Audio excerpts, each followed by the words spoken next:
You guys watch Bluey? Any parents out there? Bluey fans?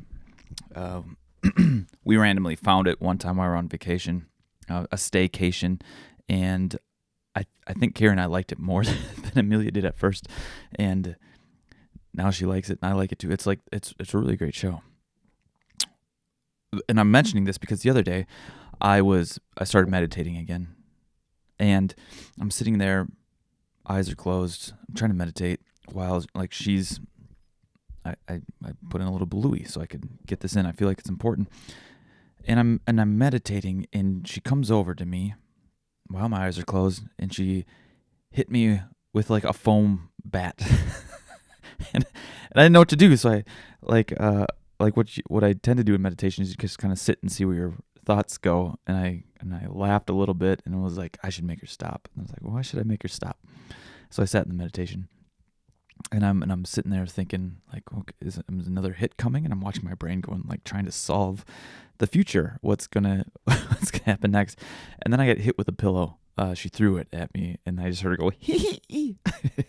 She started laughing, and then I smiled, and I saw this. I just felt the presence of like a kid just playing, and kind of look. I don't know what she was thinking. I'm creating situations in my head, but it appeared that she saw like someone to play with, right? And so I kept just kind of waiting for the next moment to unfold.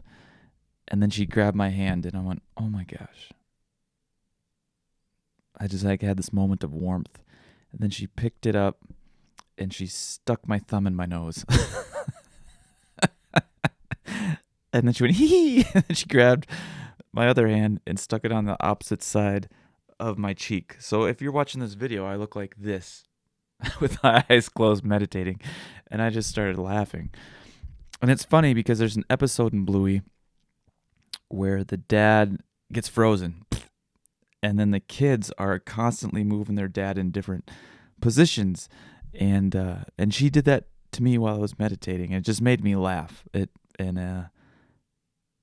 I started doing this again. I'm on day 2, and I haven't been because it's hard to meditate when you have a kid sticking your own finger up your nose. It's distracting, and it's hard, and you can't really sit there. And I was like, this is just too important. And when I was trying to do it at night, I'd get tired and fall asleep, and I didn't really feel like I was able to focus. So I tried, and I've been feeling calmer. It's been great. Because the last couple weeks has been tough, dude. The holidays are always hard. They suck. These ice shit that's happening in Minneapolis is hard. Just the whole situation's weird. Don't really know what's going on. And I've started noticing that, like, even this last podcast that I made, this last video, if you read the comments, they're all just fucking assholes. I don't know how else to say it. It's irritating, and I feel like I don't know what it is with. Maybe it's our culture lately, and I don't want to blame like the president, but it just seems like what he's able to say, it feels like it's giving other people permission to just say mean shit all the time. There's like the lack of respect seems to be a lot lower. I don't know if anyone else is noticing that, but I feel it, especially in being someone who posts content online all the time. And I don't really care about most of it. I've learned over 15 years of this that people can be dicks. There can be mean shit said, and there's really not too much you can do about it. But it builds up after a while, and especially with this one, because I feel like I'm very vulnerable with this podcast. I'm very I show parts of me that I don't really show. I didn't think anyone else would even watch this or listen to this thing. It was kind of mine and maybe a few close people. And then the last one just kind of blew up. And there's a bunch of mean shit again. And it just hurt because it makes me hate people. And anytime, and when you're in this place where you're like, fuck that guy, or fuck this, or whatever, you just kind of get mad. You kind of want to fight back, but you know it doesn't do any good. And it's only kind of hurting you, and I've learned this over years. And what I ended up doing was blocking my social media. I go on maybe for 15 minutes a day, do my posts, and then I turn it back. I have an app that blocks me from going on it. And within the first 24 hours, I started feeling a lot better again. I was like, oh, this is just unhealthy. Everything out here is unhealthy. It all feels gross. And I know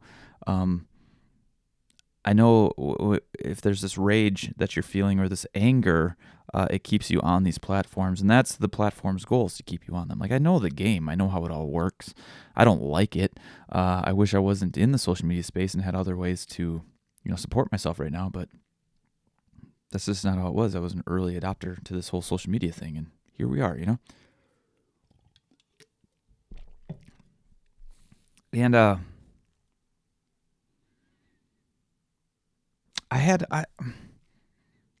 kept thinking of, in grad school, this helps. This helps every time. I always forget. I should write this down somewhere where I can like see it and remember it always for when this happens. But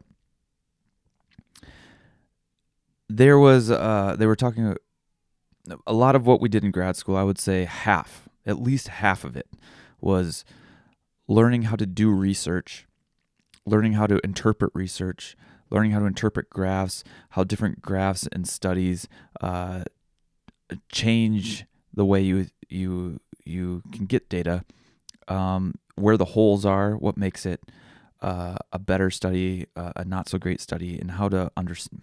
Just a lot of really understanding research. They really, really, really force you, and it was good. At the time I hated it, but now I'm like, oh, I'm so happy I had that. It's better than all the other stuff actually I learned. And one of the things that kind of blew my mind at the time was when they were handing out surveys to people. They're like, surveys are easy. You hand them out, people do the surveys, and you get the data back. You don't have to have like a research. You don't have to have like what am I trying to call, a lab where people come. You don't have to literally do the test. You don't have to draw blood if you're doing something like that. You don't have to measure forces. You don't have to measure speeds. You just give them the survey. You get the survey back. You run it through a program. Bickety bam, done. And I still think about this as my professor at the time goes, one giant hole in giving out like forms for people to fill out, or I'm drawing a blank on what they're called, but filling out a survey, is that there's a certain population of people who do surveys. And be aware of that. That's a type of person. So you're not going to get potentially the full spectrum of what you need, because based on whatever you're studying, it's like, oh, there's a population of people that fill out surveys, and there's a population of people who don't. So, with that being said, this is a terrible example, but to think about this, it's like, what if more males or females filled out surveys than males did, right? So then what type of people fill out surveys? What type of people don't? And the people that don't, do you need them? Do you need their information to be able to help your research? And if you do, then doing a survey isn't the best way to get information from them. Does this make sense? I'm not really explaining it very well because I didn't know I was going to be talking about this, but I think about that when I think of people who comment on YouTube videos. There is a certain type of person who comments on YouTube videos, or who comments on social media, period. They're a certain type of population. It doesn't represent the whole population, but it represents their population.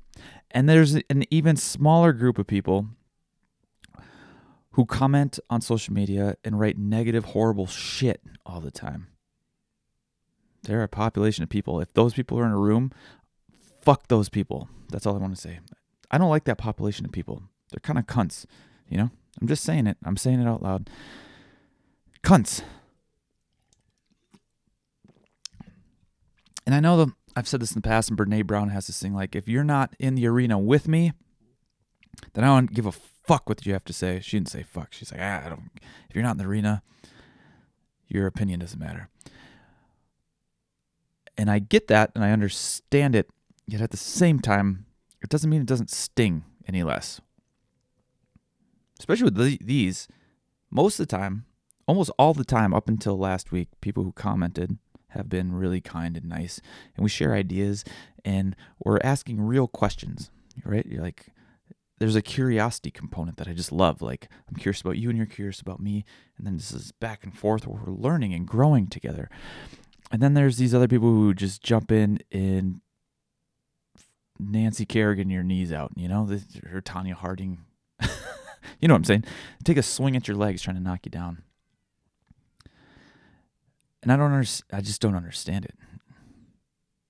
What helped, again, blocking social media, but I watched Dave Chappelle's new stand-up, and I also learned this in grad school, and it was just another nice reminder. It was like the universe was trying to help me out here.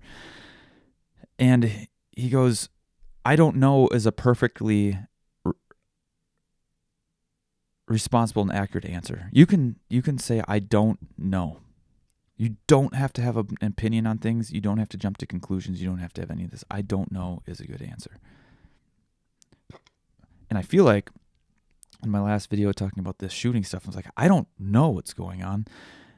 And then I was getting private messages and other comments from all over the place about one attacking me, and then people just throwing out their opinion, even though we don't know. They don't, and I'm well aware that they don't know either. Nobody knows what the fuck is going on, except for probably a handful of small people. It's very weird out there. But it was nice to hear. I respect Dave Chappelle as like a person, and it just helped to remind myself that I don't know is a beautiful place to start from, because I don't know is like the birthplace of curiosity, right? Then you start asking questions and exploring things instead of jumping to an opinion, and then if someone doesn't have the same opinion as you, it's fought. And I don't know. I think maybe the people who listen to this with me maybe share that same idea, is that I don't really give a fuck about your opinion most of the time. If it's just like opinions are irritating. That's I don't mean it like that. I mean it like people who jump to conclusions or have an opinion without educated, knowledgeable, factual data. I fucking hate that. I really don't like that. And then people who just throw out an opinion without curiosity, or like, here's where I am right now. Where do you stand on that? Again, the question is curiosity side of it. And I think that feels healthier. And I'm really happy, and I'm sorry for some of the people who were doing that and then immediately got attacked. I fucking hate that. And it makes me just want to kill the comments so that doesn't happen to you. I know I chose to put myself out there, and I know when people write a comment, I don't think they always expect that they might get attacked by a bunch of losers in that population. And I call them losers because I shouldn't. I just wish I understood them more. Maybe if I understood why people feel like they have to do that, I wouldn't feel so strongly about it. I wouldn't have this like weird idea on it. I'd need to stop talking about this. But anyways, started meditating on that again too, and I started feeling better. It was like, oh, these people are just, I don't know. Anybody who's been in the space of creating content online for a long time or posting online has dealt with negative people. The problem is I haven't gotten a lot of it in pole vaulting, and then within the last year I've been getting a lot of it too again. And I just don't understand it. Like, the only reason I'm still doing anything on pole vaulting is because people keep asking me to. I'm just trying to build the community up because it was a safe space for me to grow, and it doesn't feel very safe all the time anymore online. And that was, again, I'm going to come back to this. That was the helpful reminder, is even people in the pole vault community who are posting negative bullshit on other people's stuff who are trying to improve the community, that's a population of cunts, right? People who just attack you online. I'm just going to say it here because I don't have another answer yet. Fucking cunts. Fuck you guys. And if you do disagree with me, start your own goddamn podcast, buy a bunch of camera equipment. You can say what you want. But negative commenters online, cunts. All right, those two big things we talked about. Let's talk to number 3. Did you know 20% of couples break up in their first year after having a child? Yeah, having a kid is no joke. You know, they don't tell you that. They tell you it's going to change your life. Yes, not maybe always for the better. This person you fell in love with and decided to make a child with, you might start to not like them anymore, and your marriage and relationship might end. That's never in the pamphlet.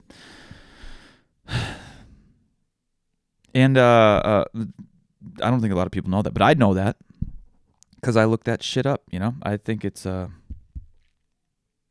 get curious about all that stuff, and I'm bringing this up because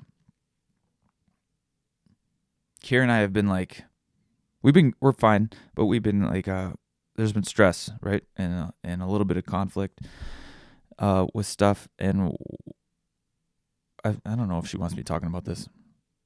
I'll keep it very calm. What kind of came up is we always kind of prided ourselves on having great communication, and great communication isn't always just talking and sharing the good stuff and happy-go-lucky. It's sharing the hard stuff and talking about the hard stuff, and that communication is important because it shows you where like the barriers are and going, oh, look at this wall. We need to break this down. It's keeping us apart. And then it's fucking hard because both of us kind of maybe built up a little bit on each side of the wall, and we had to fucking knock it down or tunnel through it or however else you want to look at this and get through it. And we've been really good at that for the most part. And lately, the communication, without even realizing it, hasn't been there. And when we'd want to communicate, one of us would be tired or overly stressed out, and we wouldn't have the mental capacity to do it because we're like, I'm at a 9 or a 10 on the stress level. And if we start talking about this, it's just going to be fucking screaming. And we'd go to bed, and then that issue would still be there, that wall. And then there would be like another brick layer added to it on both sides. And then we'd go to the next day thinking we'd talk about it again or something, or we'd forget, or one of us would forget about it, or we'd be kind of tiptoeing around each other. And then it just went, but that wall was still there. You know, it was keeping us apart. Because we'd put our kids first, right? We gotta give them food. We gotta give them clothes. We gotta get them, we spend time with them. We gotta show them love. We gotta give them attention. And there's all this attention, and they want you and need you and all the time. And we weren't giving it to each other. And then you add lack of sleep onto all of that, and you're like, oh my God. Then the stress level, only goes to 10, but fuck, dude, it cranks to 11, and you're like, gah. And that makes it even harder because you're sleep deprived, and everything feels bigger when you're sleep deprived, even though it may not be. And so 20% of couples break up within the first year of having their first child. Or wait, did I say that right? Yeah, I said that right. Yeah, that's 20% on top of probably the 50%, right? The 50% of divorcing. And then if you have a second kid, add another 5% on that, so 25% chance, which is insane. So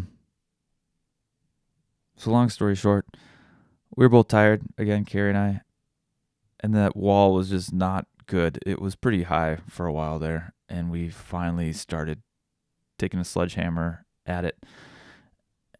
And we weren't our best selves, we'll just say that, but I think the fact we were throwing dynamite at this wall and hitting it with the sledgehammer, while I think both of us were even still trying to put up some other bricks, but it was too late. The dynamite was already lit and it was blowing that shit up. We were able to talk, and things are so much better now. So much better. Even when I'm getting the same amount of sleep, I just feel better because I don't feel like I'm in flight or fight. And I think for me, just knowing that these percentages of how hard throwing a kid into your marriage is, I shouldn't say it like that. Bringing a kid into your marriage. Bringing a kid into your life. Bringing kids into your life. It's the greatest thing ever. But when all your energy's focused that way and you forget like your other person,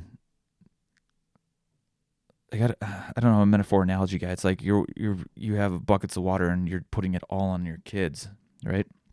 And you're watering these little children plants, and you can't forget to water your spouse. Give them some water too. And I know it's hard because you might not feel like you have a lot of water.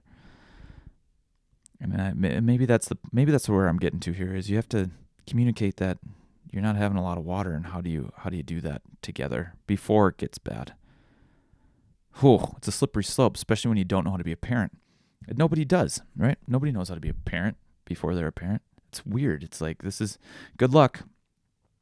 Good luck figuring this out. There's no manual. There's a lot of books that people claim they're experts, but they don't have your situation or your life or your past experiences or your drama or your shit like that. It's crazy.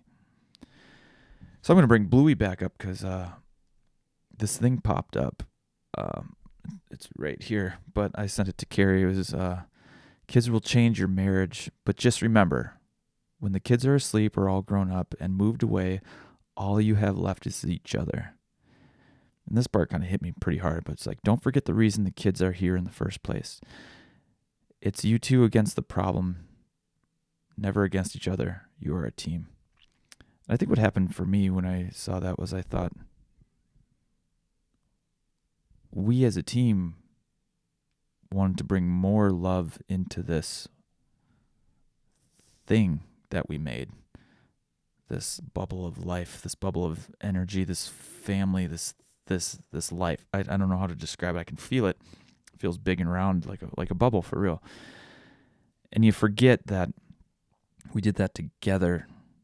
And then you start to, I don't know, that wall was hard, but I sent that to Carrie and she appreciated it. And then, I don't know, 20% of marriages, or couples break up the first year after having a kid. That's so insane, and it isn't talked about.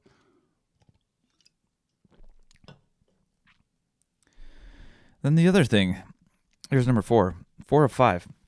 Another big one that happens is like, kids feel safe with you. This is gonna break my heart. Do I cry in every episode? I don't know. I'm gonna try not to this one.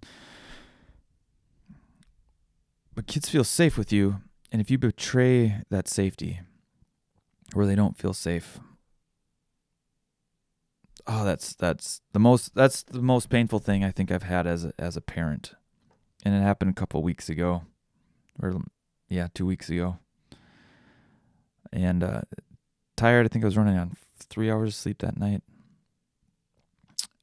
Amelia hit me in the face, and then not on purpose. It was kind of an accident, and I just kind of blew up, yelled, and I was like, no, right as it was happening, it's like, fucking don't. And it scared her, and I could see it scared her, and she got quiet. I was like, God fucking damn it. This is exactly what I don't want to be as a parent. I just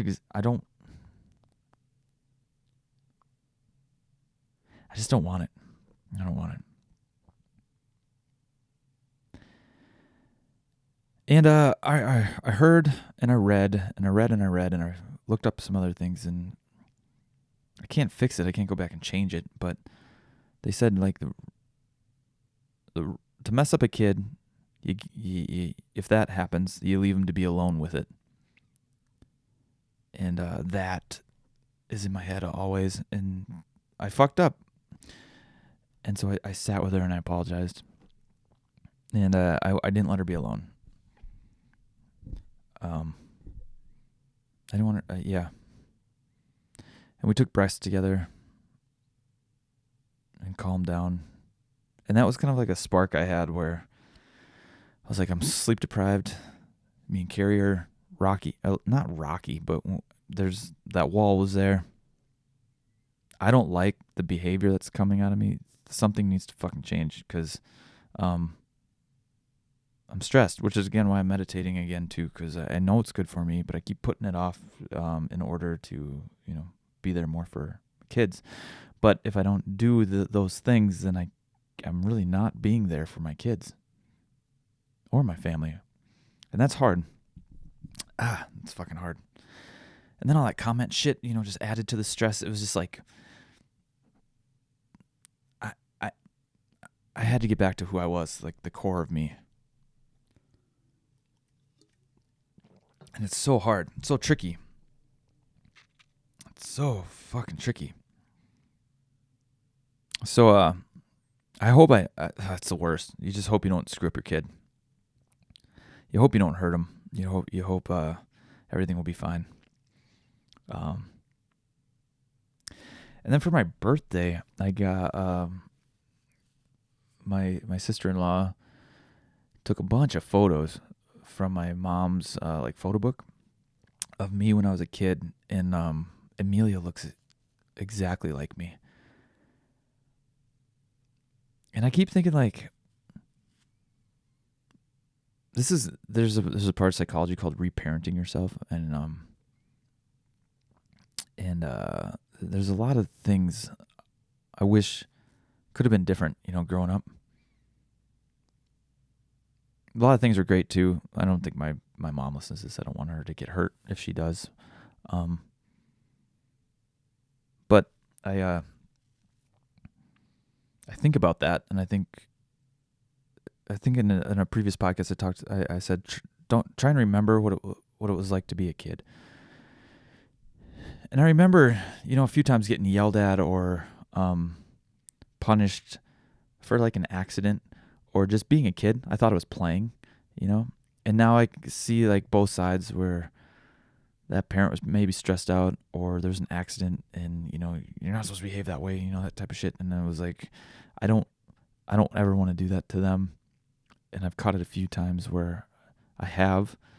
And so when I see Amelia now,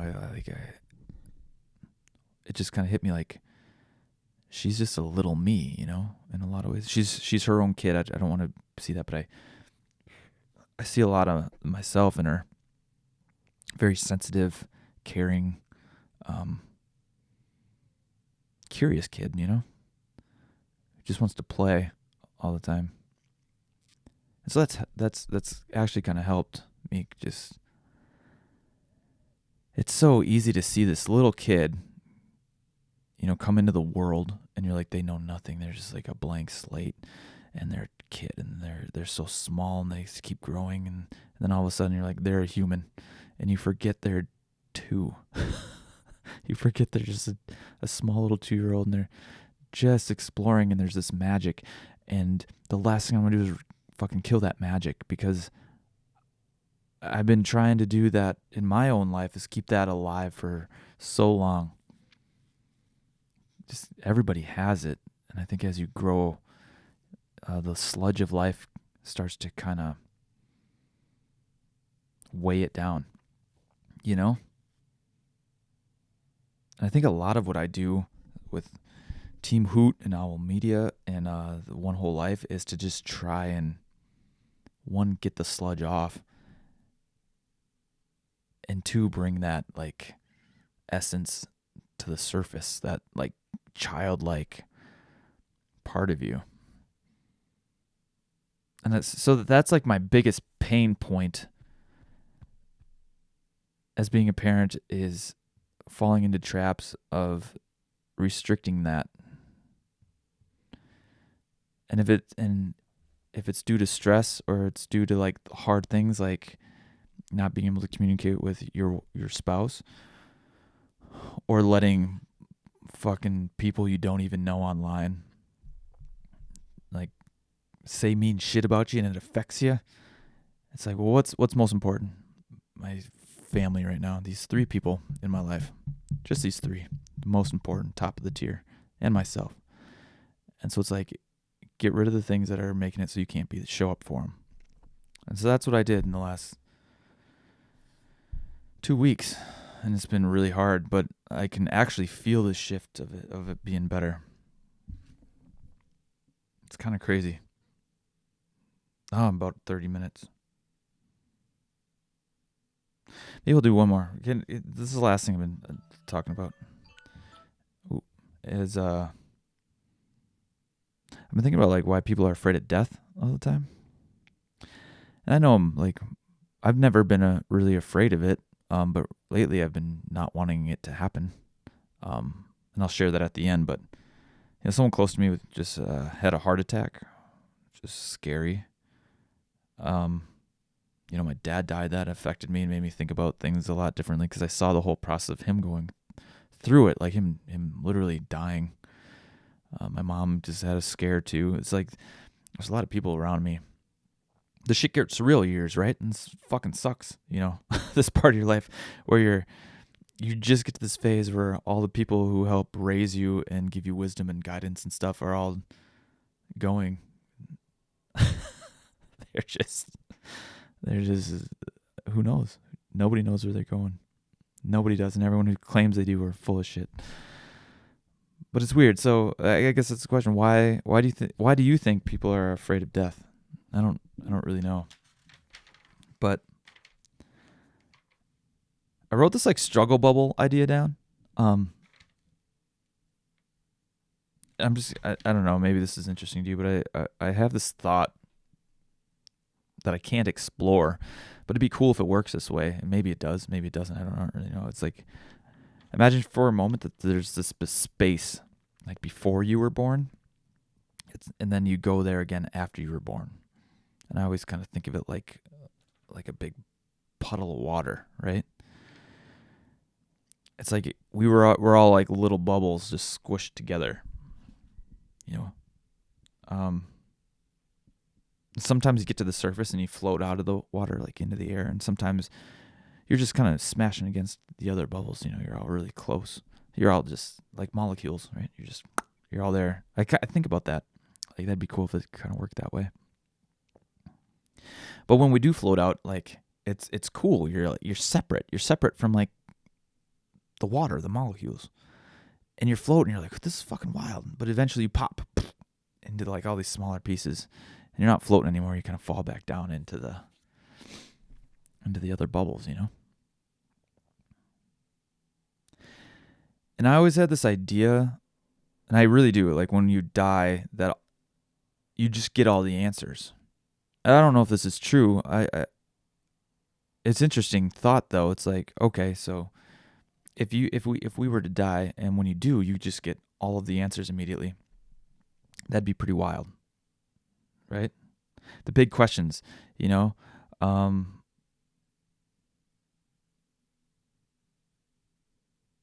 like it's downloaded into your brain. I used to think maybe you got a stat book too. All the times you lied, all the times you kicked the ball, all the times you jerked off, all the time, all the times you hugged your dad, all the times you picked up your niece or nephew, all the times you wore a hat. It's like you just had a stat and you could just, and it all kind of went in. And it's like, this is fascinating and interesting. And then I was like,